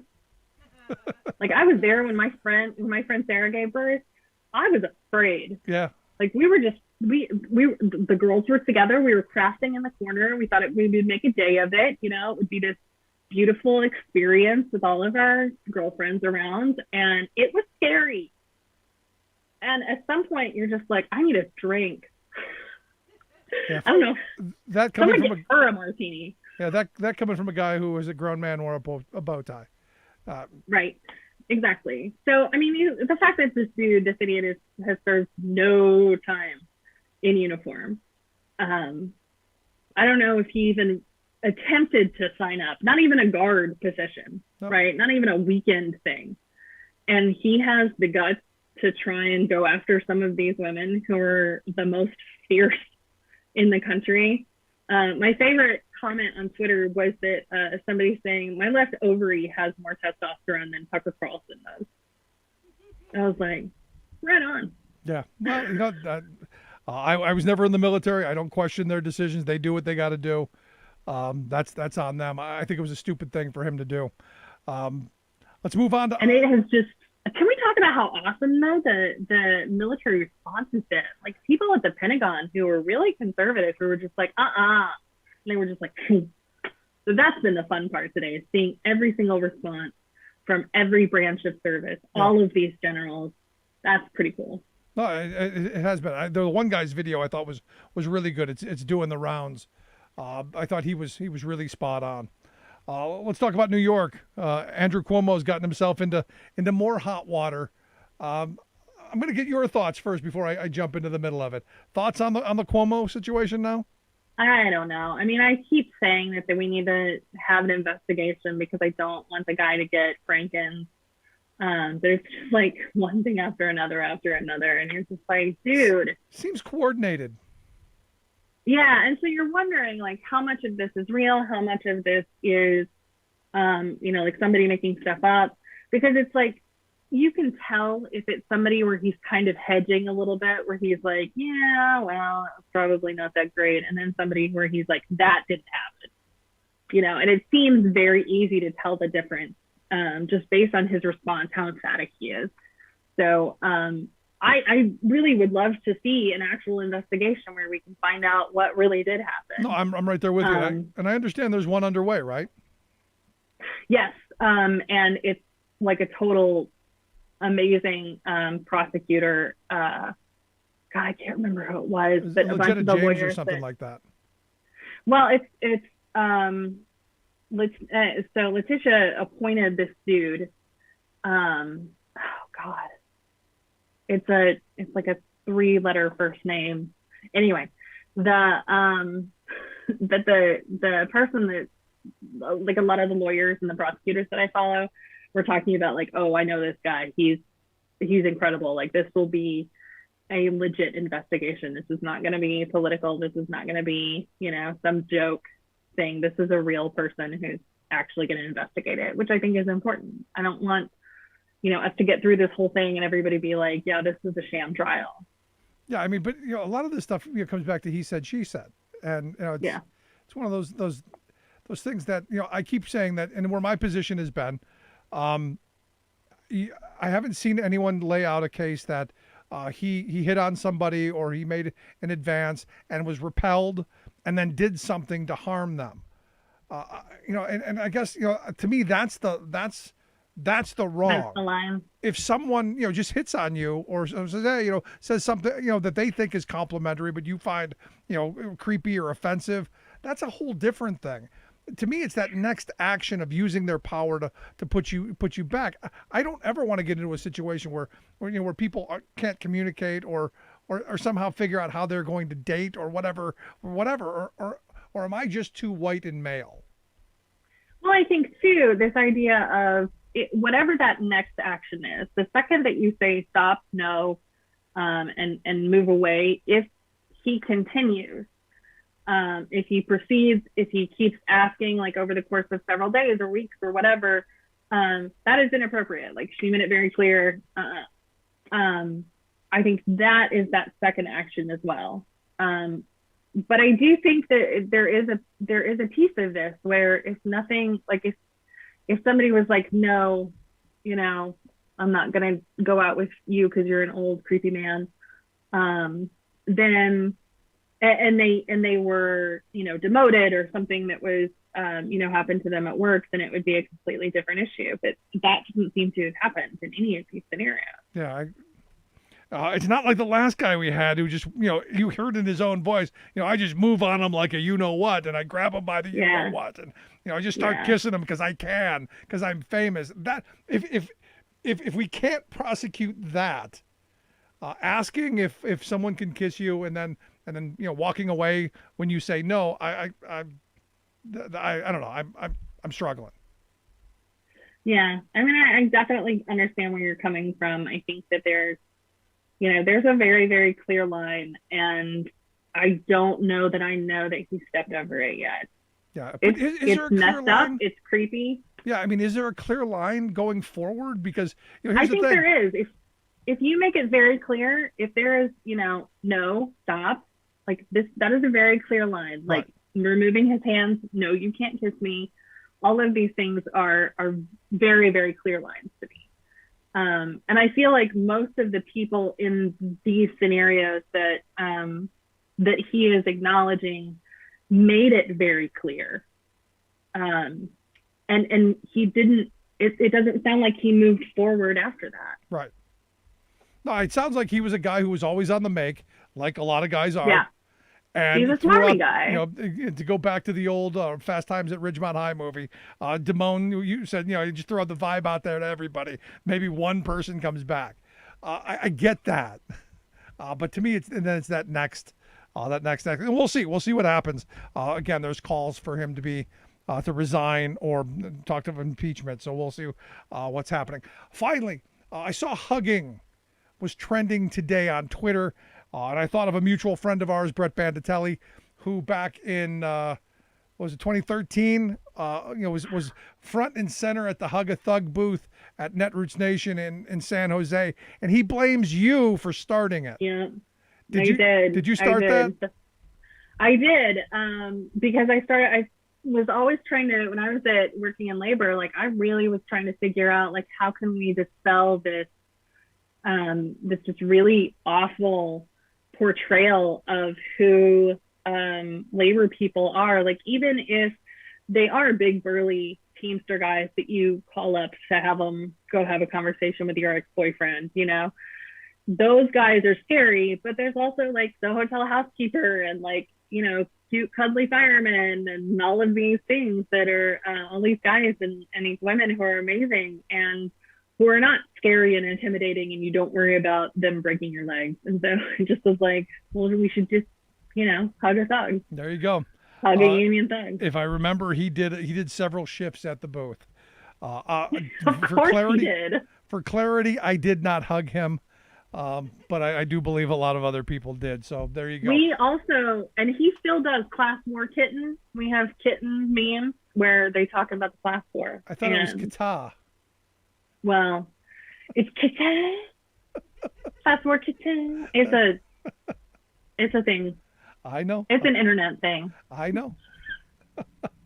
But good stuff. As always, Sarah, I appreciate the time. I hope people check out the work over at Raw Story. Good stuff. Thanks so much. Thank you. Have a good weekend. Our good friend Sarah Burris. Make sure you check out her work over at Raw Story. Quick break. Right back. Stick around. Listen to The Rick Smith Show.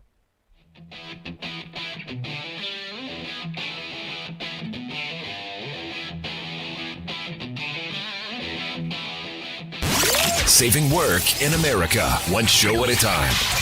The Rick Smith Show.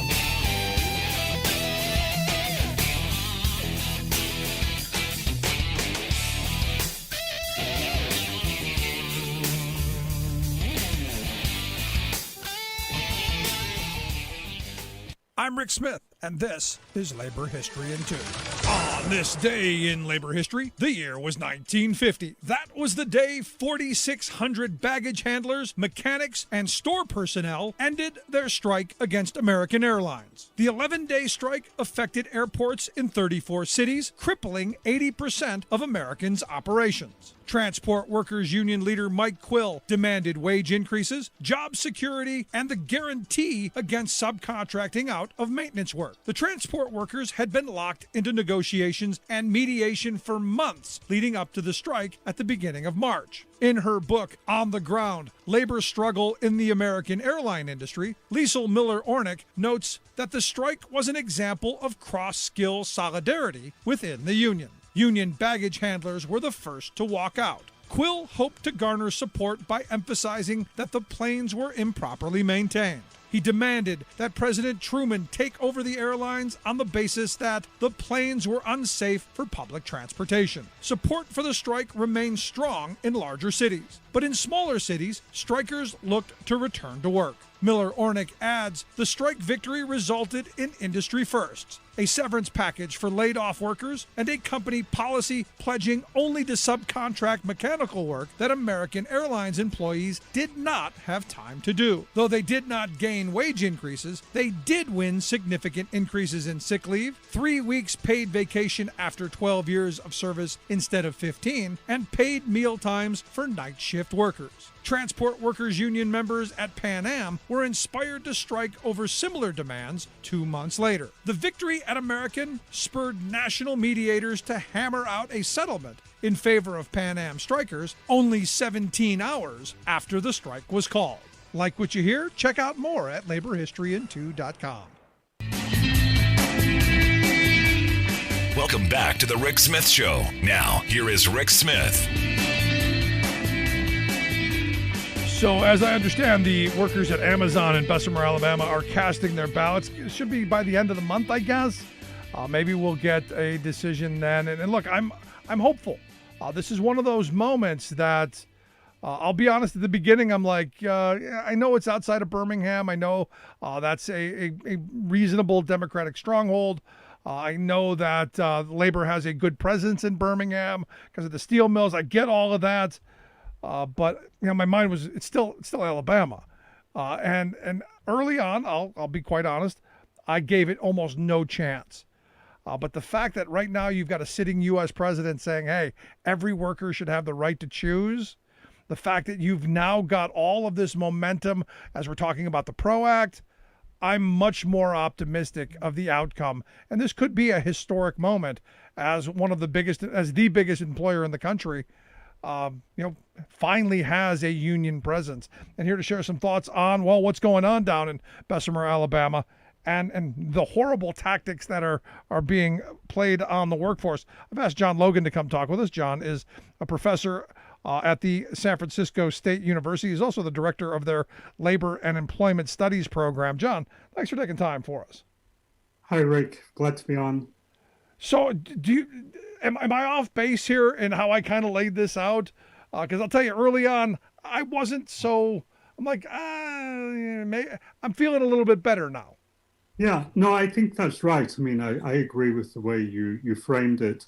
So, I mean, if we're to compare it with some of the other big recent organizing campaigns in the South, and, you know far better than me, most of them have resulted in defeat for the unions. UAW had a big campaign, 2017, Nissan, and as you said, company ran a very aggressive campaign, but there's all of this sort of outside you're really up against the conservative power structure and the community there. So it was very different. But as you said, this just feels like a different moment, partly for the reasons you said. I think it makes a huge difference, to have a president who's not only unabashedly pro-union, but actually was prepared to tweet a video, which was clearly directly referencing the organizing campaign at Amazon and calling out Amazon's anti-union tactics and a couple of other things, which I know you're very well aware of. The UAW campaign a few years ago and some of the other organizing campaigns in the South have been framed as not just struggles for labor rights, but also struggles for civil rights, with a good reason. I mean, there's the struggle for racial equality and the Black Lives Matter theme has been a very big part of the campaign here. But we're in a different moment, compared with 2017. After the last year in the summer of protests, I think the message about how this really is a struggle for racial justice has resonated much more than in previous organizing campaigns in the South. And third, the RWDSU is a union that has a very long and deep tradition of supporting civil rights causes, of representing Black workers in the American South, and is very well established in Alabama, in poultry plants, in other workplaces in Alabama and in neighboring states. So, and this is not a criticism of the UAW, but to compare it with that Nissan campaign, one aspect of the anti-union campaign was to say, this is a Detroit union. This union knows nothing about Mississippi. They're outsiders. They have no roots here in the South and representing Southern workers.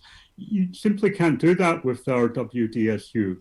It has a very, very long and deep and proud history of supporting civil rights, supporting racial equality, and of representing tens of thousands of workers, right, Black workers in the American South. So all of those things, I think you're right, do make this seem different. Normally we kind of learn to be sort of pessimistic about these things, but I think, all of that combined. But as you said, I mean, they're up against Amazon. They're up against one of the most powerful corporations on the planet. And Amazon has run a very aggressive and relentless anti-union campaign. It's done all of the things we come to expect from, well-funded anti-union campaigns, but it's also done a bunch of other stuff that, frankly, we haven't encountered, yep. So it's going to be really tough. Yeah, I mean, all of the things that you expect, the flyering, the captive audience meetings, the constant beratement, but they've gone above and beyond in their PR. They've hired, social media influencers to go out and talk about how wonderful it is. They've got people writing books. They've gone and taken they've taken it global as opposed to just in the workplace. Yeah. And it's one of these moments where, I keep coming back to this thought my grandfather said to me years ago, that if a rich guy's going to take a buck out of his pocket to tell you don't need something, you better spend two to get it. So if the richest man on the planet is telling you don't need this union, I figure out exactly how do I get that, because he knows something that I don't. No, and I think, if you contrast the situation about what a victory for the RWDSU would mean for the labor movement. Now, as you said, I mean, this campaign is being watched not just, amongst Amazon employees. I mean, it would give a huge, huge boost to organizing Amazon in, say, in New York or Minneapolis or in California. All across the country, they're watching it, but not just Amazon workers. I mean, I think it's no exaggeration to say the entire labor movement, and in fact, the entire country is kind of tuned in to what's happening in Bessemer with this organizing campaign, but also globally. for the past several years, I've been going to these Amazon Global Union Alliance meetings. And I can tell you that unions are trying to organize Amazon in the United Kingdom, in Germany, in France, in Italy, in Spain, in Poland, in the Czech Republic. They're all really tuned into what's happening right now in Bessemer. And they're all really interested. So, this would both, if it were to succeed, it would be a tremendous inspiration for the entire labor movement, but particularly for unions trying to organize at Amazon. And I think it would have some potentially, monumental impact on labor organizing in this country. But from Amazon's, if the RWDSU loses, on the other hand, that would be a huge disappointment. But from Amazon's perspective, it would be an absolute catastrophe. I mean, they are prepared to do anything. There's no amount of money they're not prepared to spend on lawyers, on consultants, on, as you said, on media influencers, on anyone that they can find that can help them defeat this union campaign. I mean, they're throwing everything at this, the most expensive anti-union lawyers, the most expensive anti-union consultants, all of the tactics that we see.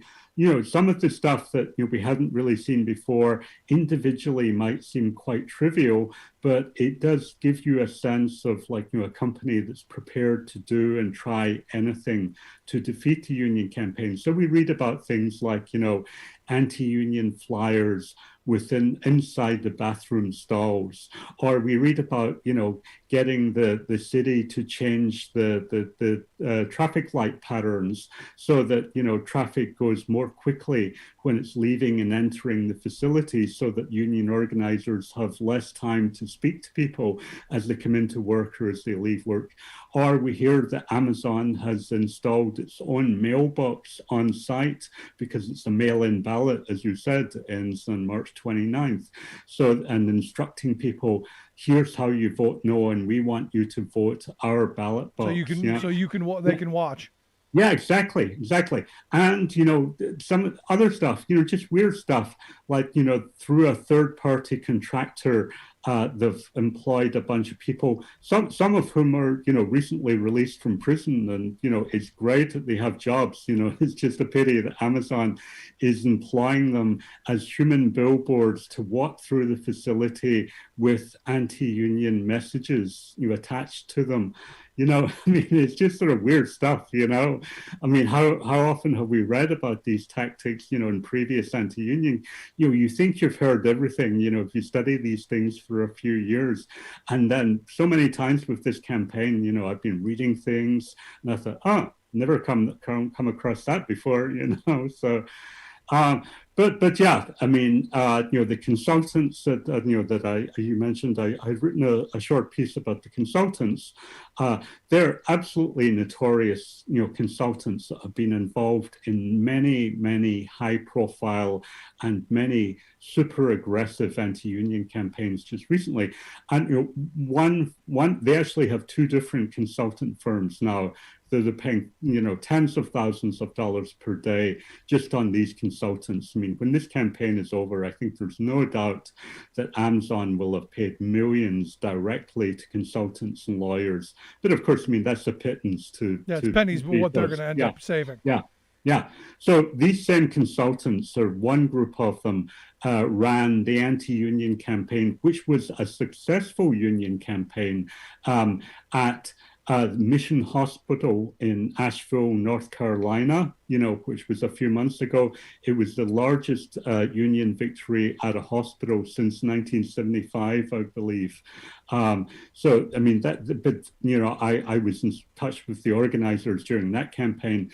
They were preparing, at the time, the nurses were preparing to treat COVID patients, and they were being hauled into captive audience meetings as they prepared to treat COVID patients. I mean, just truly unbelievable stuff. So anyway, the same consultants, Russ Brown, Rebecca Smith, from Road Warrior Productions are also involved in the Amazon campaign. They've hired a second group of consultants now, Labor Information Services, also known as the BERT Group, which I've written about in the past. They're based in Malibu, California. So as I said, they're just clearly, there's nothing that they're not prepared to do in order to try and stop their workers having a free and fair choice on whether or not to join, to organize with their RWDSU. Yeah, I want to go back to the captive audience meetings for a minute. Yeah. Because I don't think a lot of people quite understand what that means. Yeah. You're one person being called into a room with 2, 3, 4, 5 people, who knows how many, and constantly berated about what you think, how you're going to vote, and all the horrible things that unions could do, or the horrible things that could happen to you. Yeah. And I always get the sense of they keep telling you the things that they're going to do to you if you have the audacity to do something, but just not in that frame. And for me, again, if you pull me in, and this is where it's always been weird to me, if you pull me in and you beat me like that and you harass me like that, I'm gonna go against you every time. What is it about us as a society now that has turned into, now we repel and identify with these people? Yeah. Well, I mean, I think, what you said at the beginning was right on the mark. I mean, I've written about these things, I've written about them for US audiences, I've written about them for overseas audiences. And the problem is, you talk about captive audience meetings, but that often really doesn't capture the drama of the situation. I mean, unless you've actually been forced to go through these things, if you speak to workers who have, been in a workplace with a super aggressive, relentless anti-union campaign, where day after day after day, they have been dragged into these anti-union meetings, they will tell you they felt terrorized, they felt traumatized by the end of it, and so it is very difficult, to capture. And as you say, I mean, Amazon have been calling them, we use this term Orwellian, but they've been calling them education sessions. You go for union education sessions so that you can make an informed choice on union. And we know that's nothing. The meetings are simply full of misinformation and anti-union propaganda. They're there to confuse workers. They're not there to inform workers, And so, I mean, it is very, very difficult for ordinary workers, who are not sort of politicized beforehand, who've never worked in a unionized environment. They go in there and, they're told that they're being educated, that they're being given the facts, but almost everything they're told is either factually incorrect or, as I say, simply designed to mislead. I mean, as you know, one of the major themes in the Amazon anti-union campaign is all about, you're going to be throwing away dues money, to this outside business, this outside organization that they call a business, that uses it for its own purposes, and you won't be able to speak directly to management, and all of the usual anti-union tropes. But they never mentioned that Alabama has been a right-to-work state since 1953. Even if the RWDSU wins this election, no one will be forced to pay dues to the RWDSU. Right. It will be a choice. You will get to choose whether or not you want to be a member of the union, whether or not you want to pay union dues, or if you don't. But that's not the impression you get from Amazon's propaganda. And as I say, lots and lots of other, standard anti-union tropes, but they hear them not just at the captive meetings, as you say. They get, every day they're getting multiple anti-union text messages on their phones. Every day they walk through past anti-union billboards and, displayed within the workplace, including some human billboards walking through the workplace. Every day they're pulled into these one-on-one anti-union meetings with consultants or supervisors or management. So it really is relentless. They can't even go to the stalls in the bathroom to escape the anti-union propaganda. It's crazy. No, and it's something we've been talking about for a while. So last question I've got for you, is the PRO Act something that would be helpful in this or harmful? Oh, sure. It would be tremendously helpful. And I mean, it's kind of like you said about the Amazon campaign, those of us, and, you know this again better than me, but, I was very involved with the EFCA campaign, and, that you learn to be sort of like, pessimistic about these things. But, this time kind of feels a little bit different, because we have a president who, clearly it appears like he's prepared to spend real political capital on trying to get this thing passed. And we really have never experienced before what kind of reform is possible when that happens, when you have a president who genuinely, gets it. And this means so the PRO Act, yes, would prohibit captive audience meetings. It would require, the anti-union law firms who are often behind the scenes running the show to file financial reports with the Department of Labor. It would, prevent employers using deliberate delay during the NLRB process as a stalling tactic, to prolong the anti-union campaign and to disrupt the momentum of the organizing campaign. It would it would outlaw state right to work laws. I mean, it would do a lot of things. And even if it ends up, we only get some of the PRO Act, it will be tremendously helpful just in taking the fear out of the situation, increasing the penalties for discrimination against, pro-union workers within the workplace. I think, having a president who's prepared to use the bully pulpit of the office to defend unions and collective bargaining and say that every American deserves the dignity and respect that goes along with union representation, but then also being prepared to try and do whatever he possibly can in order either to get this entire bill or at least to get as much of it as we can, to give it the best shot possible. We've never really had that before, nope. Despite the, we all know what the obstacles are, and we all know that the Chamber of Commerce and all of the, anti-union front organizations and, the Amazons and the Walmarts and everyone else will do everything they possibly can. Almost their number one legislative priority is always defeating any legislation that would help enhance, protect workers' right to choose a union, to give them a free and fair choice on unionization. We know that, but I think we have to go in this, there's a lot of people who 2 or 3 weeks ago thought it was impossible that Biden would actually come out and make that video, to make a statement as clear and unambiguous support for Amazon workers to have a free choice, to say things like, supervisors should never be telling workers how to vote in a union election. Well, we know those supervisors are sure as heck not telling them to vote yes, so, by him saying that, it was very clear saying, employers should not be engaged in this process. This should be a choice that's made by workers and workers alone.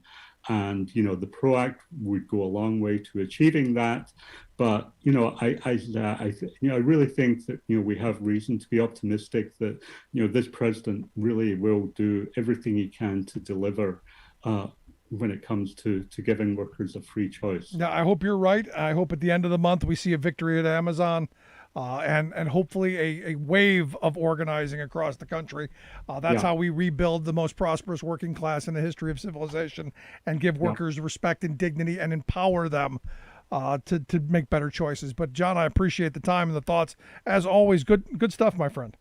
Yeah, thanks for having me on, Rick, and enjoy the program. Thanks, always. I appreciate it. John Logan, professor and director of labor and employment studies there at San Francisco State University. Quick break. Right back. Stick around. You're listening to The Rick Smith Show.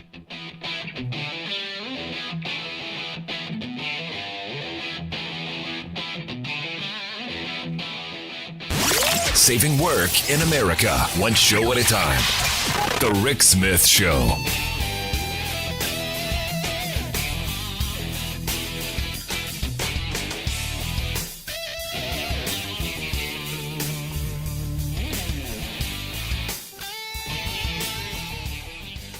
I'm Rick Smith, and this is Labor History in 2. At some point in your life, you may have had someone call you a Luddite. Maybe you had a hard time programming your DVR or working the latest app on your smartphone. But at some point, technology gets the best of us all. But did you know the term Luddite has its roots in labor history? And on this day in labor history, the year was 1811. That was the day that British textile workers, known as Luddites, led an organized protest against new technology being implemented in their industry. The Industrial Revolution had transformed textile work in Great Britain. Water and steam powered new machines that sped up work and diminished the need for highly skilled labor. Skilled workers saw their wages slashed. A long war with France further devastated England's textile trade. One group of workers impacted were stocking makers in the Nottingham area. Angered by their loss of income, the workers decided to act. They gathered for an angry protest. They were inspired by stories of an apprentice stocking worker named Ludd, who was said to have broken his equipment in protest against an unfair boss. Whether the story of Ludd was real or a legend, the protesters became known as Luddites. The Nottingham Journal reported the workers, quote, proceeded with a premeditated determination to destroy some stocking frames employed in the area. The protesters spread across northern England as workers smashed the stocking frames with sledgehammers. Some workers paid with their lives. In April of the following year, a mill owner told his men to shoot into a large crowd of protesters, killing 3. The next day, British troops killed 5 more. Despite their protests, the Luddites could not halt the march of technology that brought dramatic change to their work. Like what you hear? Check out more at laborhistoryin2.com.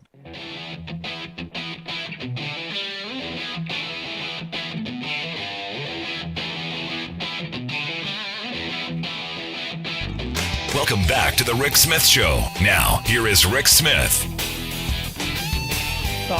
I'll tell you, I am looking towards the end of this month as the possibility of seeing really a sea change.